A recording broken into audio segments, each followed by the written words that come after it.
दोस्तों, कई बार ऐसा होता है कि हम कितना भी पैसा जोड़ लें परंतु धन की कमी रहती है, यानी बरकत नहीं होती।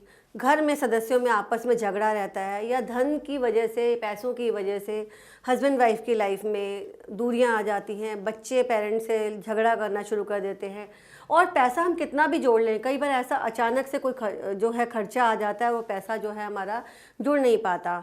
तो ऐसी कौन सी बातें हैं वास्तु के अनुसार, आज मैं आपको बताऊंगी।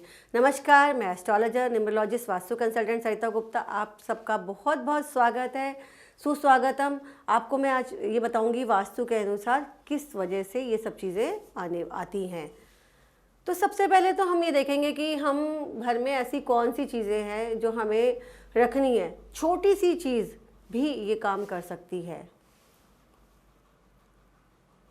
जैसे कि एक छोटा सा पेन। हम कई बार क्या होता है, उधार मांग लेते हैं पेन। कई बार हम बैंक में होते हैं, कहीं साइन करने होते हैं, रजिस्टर में साइन करने, डॉक्यूमेंट साइन करते हैं, या फिर हम पेपर देने जा रहे हैं, एग्ज़ाम देने जा रहे हैं और हम साथ में पेन ले जाना भूल जाते हैं। चलो, पेन ले जाना तो भूल गए, फिर क्या हम उस व्यक्ति को पेन देना भी वापस भूल जाते हैं और काम ख़त्म होने के बाद जब हमें याद आता है तो वो व्यक्ति चला जाता है।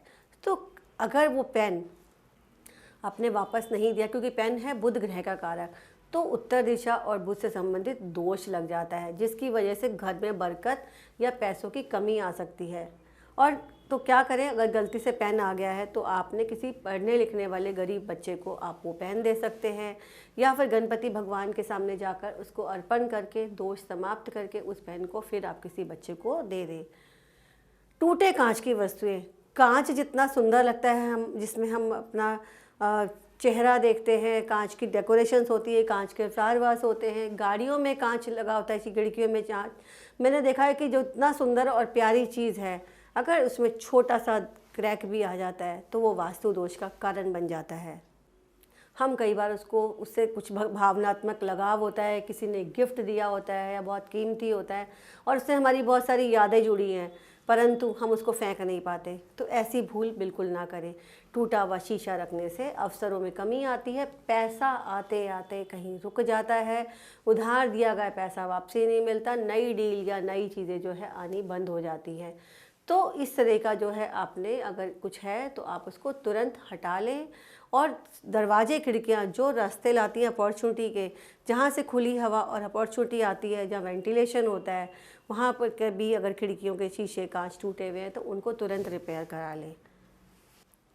घर के पूजा स्थल में फटी हुई फ़ोटो या फिर खंडित देव मूर्ति जाने अनजाने में हम दोष का कारक बनते हैं। इन मूर्तियों या प्रतिमाओं को अपने घर में रखते हैं, जिससे कि भयंकर वास्तु दोष उत्पन्न हो जाता है। तो अगर कहीं से वो रिपेयर हो सकती है, यानी कट करके शीशा करके, वो साथ में लकड़ी लगा के कुछ आप डेकोरेशन कर सकते हैं तो आप कर सकते हैं। और मैंने बहुत सारे जो तस्वीरों में देखा है, फ्रेम टूट जाता है तो उस फ्रेम को भी तुरंत से रिपेयर करा लें। अब फटी हुई फ़ोटो या खंडित मूर्ति को आप रिप्लेस करने के लिए उस मूर्ति को किसी पीपल के वृक्ष के नीचे रख दें या फिर बहते पानी में बहा दें। धार्मिक मान्यताओं के अनुसार तो जो है उसको रखने से शांति आती है और जो परेशानी है धन संबंधी, वो जो है दूर होनी शुरू हो जाती है और जीवन में अड़चनों का सामना नहीं करना पड़ता। फटे हुए कपड़े, जी हाँ, कई बार अक्सर देखा गया है कि घर में लोग फटे पुराने कपड़े जो काम के भी नहीं है, पहनते भी नहीं, पर उठा के रख देते हैं कि बाद में काम आ जाएंगे। बाद में कब काम आएंगे? बाद में, जब वो बहुत टाइम तक रखे रखे फटी हुई चादर, फटा हुआ कंबल, फटा हुआ कोई ड्रेस जो बाद में रिपेयर नहीं हो सकता, तो उसको रखने से भी जो है, कहते हैं कि हम खुद भी अपने आप को अच्छा दिखते हैं, तभी तो हम जो है चीज़ों को अच्छे से तैयार होकर जाते हैं, तो ही तो हमें अच्छा लगता है कि हम उसको बाद में काम ले लेंगे, बाद में तैयार करा लेंगे। छोटे हो जाते हैं तो घर में समस्याएं आनी शुरू हो जाती है, उनको तुरंत किसी ज़रूरतमंद को दे देना चाहिए, या बिल्कुल इस्तेमाल नहीं होते तो उनको काट करके पोछा या डस्टिंग के लिए आप इस्तेमाल कर सकते हैं। घर में लगाई हुई सीनरी जहाँ घर की खुशहाली प्रकट करती है वहीं और पॉजिटिव एनर्जी लाती है, वहीं नकारात्मक प्रभाव वाली, जैसे कि डूबते हुए जहाज की, जंगली जानवरों की, महाभारत के चित्र, रोग शोक और संताप के जो चित्र हैं वो लगाने से मन में नेगेटिव प्रभाव डालते हैं, घर में रहने वालों की मानसिकता को दर्शाते हैं। वहीं घर में पॉजिटिव तस्वीरें लगाते हैं तो उसका इम्पैक्ट अलग आता है। तो इस तरह की तस्वीर वाले व्यक्तियों के घर में कहीं ना कहीं सदस्य एक दूसरे से अच्छा व्यवहार नहीं करते, धन जुड़ नहीं पाता, पैसा कमाने का मन नहीं करता, काम आता है तो काम करने का दिल नहीं करता, काम नहीं होता तो काम का रोना लगा रहता है, ये परेशानियाँ आती हैं।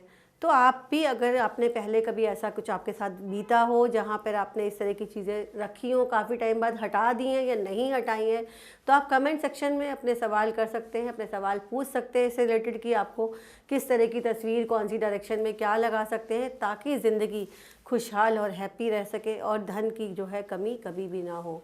अब वीडियो को लाइक एंड सब्सक्राइब करना भी ना भूलें, और जो भी आपको जानकारी चाहिए आप उसके लिए कॉल भी कर सकते हैं नंबर पर। धन्यवाद।